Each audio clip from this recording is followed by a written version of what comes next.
Hello दोस्तों, आप सभी का स्वागत है हमारे YouTube channel PR study area में। चलिए आज हम बात करेंगे क्लास 10th के बायोलॉजी सब्जेक्ट के चैप्टर नंबर 1 जैव प्रकर्म पोषण के बारे में। चलिए वैसे विद्यार्थी जो इस चैप्टर को पढ़ चुके हैं उनके लिए रिवीजन हो जाएगा, और वैसे विद्यार्थी जो इस चैप्टर को अभी तक नहीं पढ़े हैं तो चलिए उनके लिए मैं क्लास लेकर आया हूँ। शुरू करते हैं।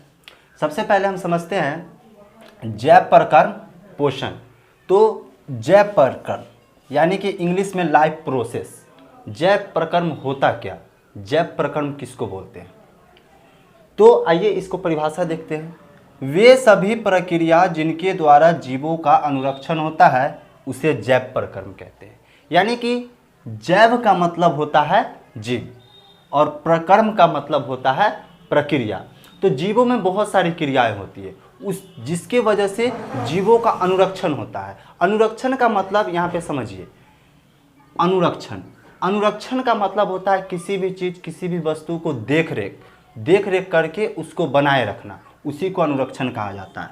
तो वे सारी क्रियाएं जिसके द्वारा जीवों का अनुरक्षण होता है उसे जैव प्रकर्म बोलते हैं। जैसे कि हमारे शरीर के अंदर में पोषण की क्रिया होती है, श्वसन की क्रिया होती है, परिवहन की क्रिया होती है, उत्सर्जन की क्रिया होती है, जनन की क्रिया होती है। तो ये सभी जीवों में होने वाली क्रियाएं हैं जिसके द्वारा जीवों का अनुरक्षण हो जाता है। तो ये सारे के सारे जो है जैव प्रकर्म कहलाएंगे। तो चैप्टर नंबर 1 में हमको जो पढ़ना है जैव प्रकर्म पोषण के बारे में। तो हमने जैव प्रकर्म को देख लिया, अब हम देखेंगे पोषण के बारे में कि पोषण क्या होता है। तो पोषण वह विधि है जिसमें जीव ऊर्जादायक और शरीर निर्माता पदार्थ को ग्रहण करता है। पोषण एक प्रकार की विधि है या उसको एक प्रकार की प्रक्रिया कहिए जिसमें कोई भी जीव क्या होता है, ऊर्जादायक और शरीर निर्माता पदार्थ को ग्रहण करता है।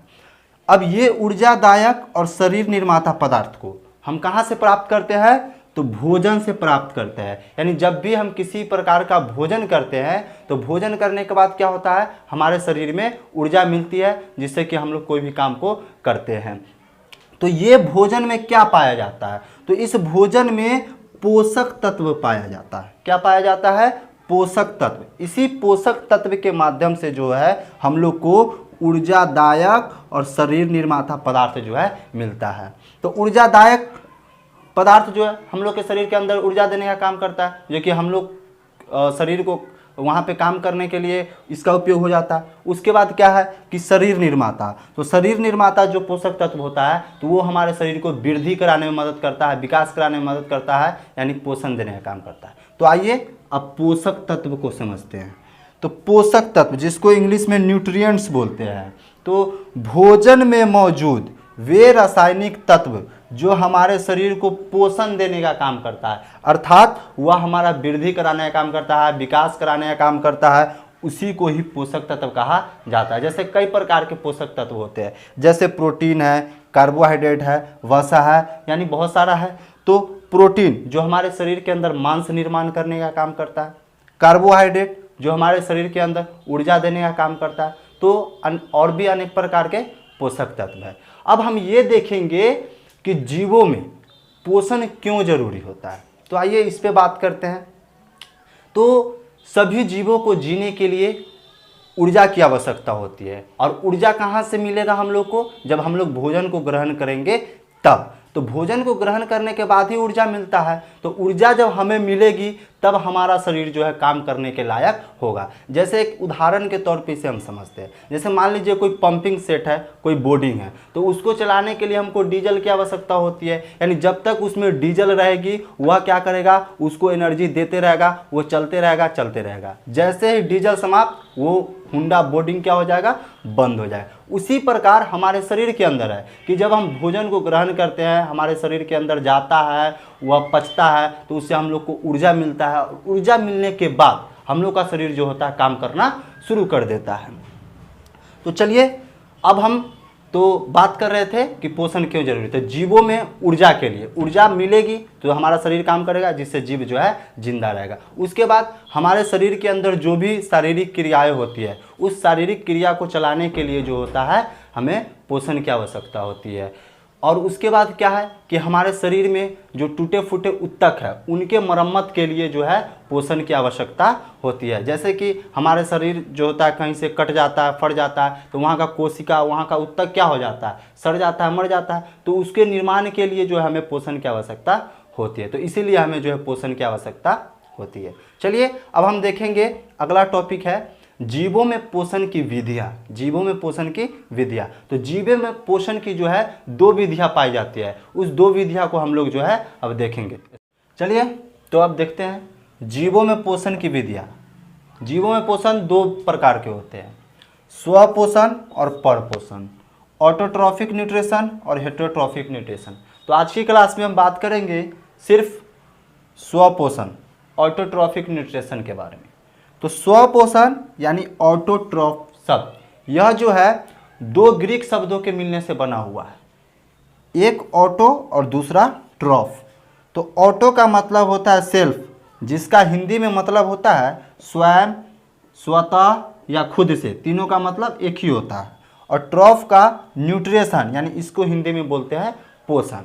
तो इस प्रकार के पोषण में क्या होता है, स्वपोषण में, कि जीव जो होते हैं अपने भोजन के लिए दूसरे जीवों पर निर्भर नहीं रहते हैं, बल्कि अपना भोजन जो है यह खुद से बनाते हैं। तो इस प्रकार के पोषण को जो है स्वपोषण कहा जाता है। चलिए अब हम आपको परिभाषा लिख देते हैं, आप लोग नोट कर लीजिए। चलिए तो देखते हैं स्वपोषण का परिभाषा।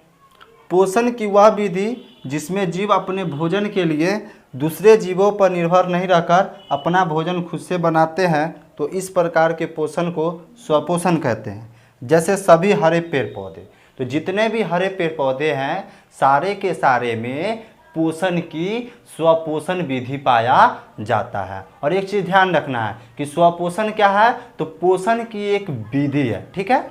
चलिए अब देखते हैं स्वपोषी। तो वैसे जीव जो अपना भोजन खुद से बनाते हैं उसे स्वपोषी कहते हैं। जैसे सभी हरे पेड़ पौधे, और जितने भी हरे पेड़ पौधे हैं सारे के सारे जो है स्वपोषी कहलाते हैं। और एक चीज़ यहाँ पे ध्यान रखना है कि जो स्वपोषी होते हैं उन्हीं में मतलब कि प्रकाश संश्लेषण की क्रिया होती है, अर्थात जो जीव स्वपोषी होंगे वही अपना भोजन खुद से बनाएंगे, अर्थात उनमें जो होता है पोषण की स्वपोषण विधि पाया जाता है। चलिए नेक्स्ट टॉपिक देखते हैं, सभी हरे पेड़ पौधे स्वपोषी क्यों होते हैं। तो आइए इसको समझते हैं। तो पौधे की जो पत्ती होती है उस पत्ती में एक रचना पाई जाती है, उस रचना का नाम है हरित लवक। हरित लवक, जिसको इंग्लिश में क्लोरोप्लास्ट कहते हैं। इसी क्लोरोप्लास्ट में एक हरे रंग का वर्णक पाया जाता है, जिसको हिंदी में पर्णहरित और इंग्लिश में क्लोरोफिल कहते हैं। तो पौधे के पत्ती में एक विशेष प्रकार की रचना पाई जाती है जिसको हरित लवक या क्लोरोप्लास्ट कहते हैं। और इस क्लोरोप्लास्ट के अंदर में एक हरे रंग का वर्णक पाया जाता है जिसको पर्णहरित या क्लोरोफिल कहते हैं। तो यही क्लोरोफिल जो होता है पौधे में भोजन बनाने का काम करता है। इसीलिए जो है सभी हरे पेड़ पौधे जो है स्वपोषी होते हैं। और उसके बाद तो ये तो जान ही गए कि क्लोरोफिल के कारण पौधे स्वपोषी होते हैं। और ये भी एक चीज़ ध्यान में रखना है कि क्लोरोफिल हरे रंग का वर्णक है, तो इसी वजह से जितने भी पेड़ पौधे हैं सभी के सभी जो है हरे रंग के दिखते हैं। क्यों? क्लोरोफिल के कारण। चलिए अब हमारा जो नेक्स्ट टॉपिक होगा ये कि जो स्वपोषी जीव होते हैं, यानी कि जो जीव अपना भोजन खुद से बनाते हैं, तो वो कैसे बनाते हैं, अब इस पे हम लोग बात करते हैं। चलिए तो देखेंगे जो टॉपिक था हमारा कि स्वपोषी अपना भोजन कैसे बनाते हैं। तो वह एक प्रक्रिया है, उसी प्रक्रिया के द्वारा स्वपोषी जो है अपना भोजन बनाते हैं। उस प्रक्रिया का नाम है प्रकाश संश्लेषण, जिसको इंग्लिश में फोटोसिंथेसिस बोलते हैं। तो क्या है, आइए इसको समझते हैं। तो जिस प्रक्रिया द्वारा पौधे अपना भोजन का निर्माण करते हैं उसी प्रक्रिया को प्रकाश संश्लेषण कहते हैं। यानी एक प्रक्रिया है, उस प्रक्रिया के द्वारा पौधा क्या है, अपने भोजन का निर्माण कर लेता है और उसी प्रक्रिया को जो है प्रकाश संश्लेषण कहा जाता है। अब देखते हैं आइए कि इस प्रक्रिया में होता क्या है। तो इस प्रक्रिया में पौधे क्लोरोफिल द्वारा सूर्य से सूर्य प्रकाश, वायुमंडल से कार्बन डाइऑक्साइड तथा जड़ द्वारा मिट्टी से जल लेकर अपना भोजन ग्लूकोज के रूप में निर्माण करता है। यानी कि प्रकाश संश्लेषण की प्रक्रिया में हम ये सिंपल सी भाषा में कह सकते हैं कि एक पौधे की पत्ती में जो क्लोरोफिल होता है वो क्या करता है, सूर्य से जो आने वाले सूर्य प्रकाश होते हैं जो कि विकिरण ऊर्जा होता है उसको खींच लेता है। उसके बाद वायुमंडल से क्या करता है, पत्ती जो है कार्बन डाइऑक्साइड को ले लेता है और जड़ जो होता है वो क्या करता है, मिट्टी से जल को खींच लेता है और इस सभी चीज को मिला के वो अपना भोजन का निर्माण कर लेता है ग्लूकोज के रूप में। और यहाँ पे देखिए ये जो आप समीकरण देख रहे हैं यह प्रकाश संश्लेषण का संपूर्ण रासायनिक समीकरण है जिसमें कि कार्बन डाइऑक्साइड, जल, उसके बाद ये है क्लोरोफिल, ये है सूर्य प्रकाश और ये ग्लूकोज और ये है ऑक्सीजन और ये है जल। चलिए अब हमारा नेक्स्ट टॉपिक है प्रकाश संश्लेषण में होने वाली घटनाएं। यानी प्रकाश संश्लेषण की जो क्रियाएं होती है तो उसमें कुछ घटनाएं होती है, कौन कौन सी घटनाएं होती है उसको बारी बारी से देखते हैं। पहला क्या है कि क्लोरोफिल द्वारा प्रकाश ऊर्जा को अवशोषित करना। यानी कि पौधे की पत्ती में जो क्लोरोफिल होता है उसी क्लोरोफिल में प्रकाश को अवशोषित करने का क्षमता होता है। अवशोषित करने का मतलब खींचना, सोखना। तो ये जो प्रकाश ऊर्जा होता है ना ये विकिरण ऊर्जा होता है। तो पहला क्या है, क्लोरोफिल द्वारा प्रकाश ऊर्जा को अवशोषित करना। दूसरा टॉपिक आपका ये है कि प्रकाश ऊर्जा रासायनिक ऊर्जा में बदल जाता है जो कि ग्लूकोज यानी C6H12O6 अणु के रूप में संचित रहता है। आप यहाँ पे ये भी बोल सकते हैं कि प्रकाश ऊर्जा जो कि विकिरण ऊर्जा है यानी विकिरण ऊर्जा को रासायनिक ऊर्जा में बदला जाता है।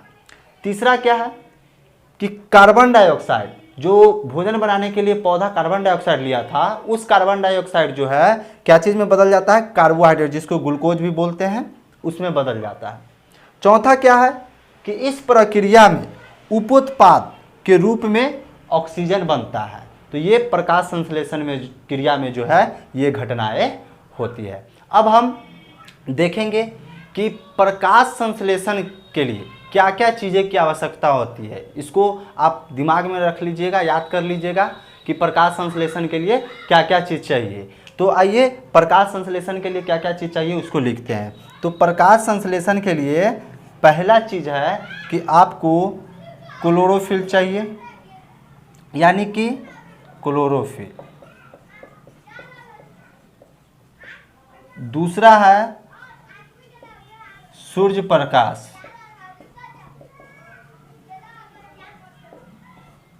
और तीसरा है कार्बन डाइऑक्साइड और चौथा है जल। यानी कि ये चार चीज़ें, यानी जब भी ये चार चीज़ें मिलेंगे तब प्रकाश संश्लेषण की क्रिया होगी और इन चारों में से यदि कोई भी एक चीज़ नहीं मिलती है तो प्रकाश संश्लेषण की क्रिया नहीं होगी। और एक चीज़ ध्यान रखना, बहुत ही इंपॉर्टेंट पॉइंट, कि प्रकाश संश्लेषण की जो क्रिया होती है वो प्राकृतिक प्रकाश में होती है, यानी कि केवल व केवल सूर्य प्रकाश की उपस्थिति में जो है प्रकाश संश्लेषण की क्रिया होती है, क्योंकि इसी सूर्य प्रकाश में जो होता है विकिरण ऊर्जा पाया जाता है। चलिए अब देखते हैं हमारा नेक्स्ट टॉपिक है प्रकाश संश्लेषण का स्थान। तो प्रकाश संश्लेषण स्थान का कहने का मतलब ये हुआ कि पौधों में प्रकाश संश्लेषण की क्रिया कहाँ होती है।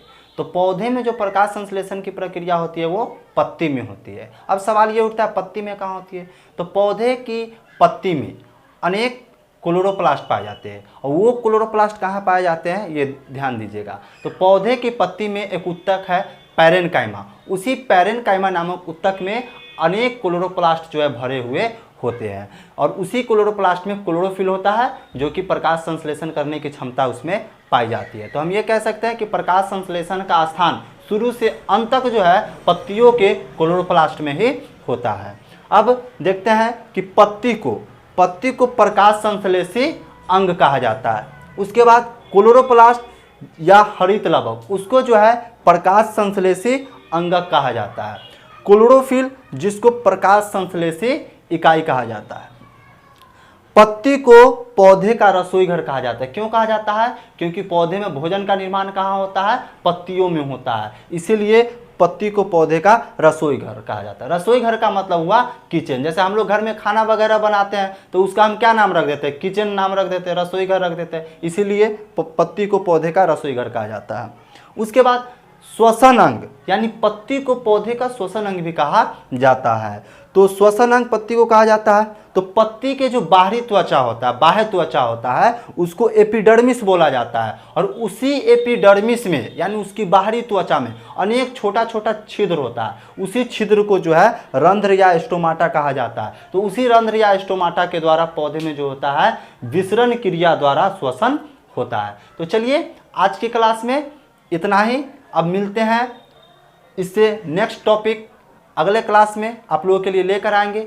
चलिए दोस्तों, वीडियो अच्छी लगी हो लाइक करें, चैनल को सब्सक्राइब करें ताकि इस तरह का वीडियो, इस तरह का क्लास आप लोग के लिए लेकर आ सके।